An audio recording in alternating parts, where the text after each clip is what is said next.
अच्छा, ये बताओ तुम्हारे पास कोई ऐसी कीमती चीज है जिससे तुम बहुत ज्यादा प्यार करते हो? हाँ है।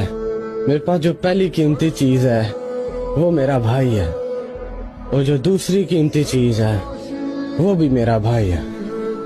और ये मेरा वो भाई है जिससे मैं अपने सारे घर के मसले बताता हूँ। और आखिर में एक शेर पढ़ूंगा कि मुझे जन्नत की तमन्ना है मगर, मुझे जन्नत की तमन्ना है मगर, पर मेरे साथ मेरा दोस्त भी जाना चाहिए।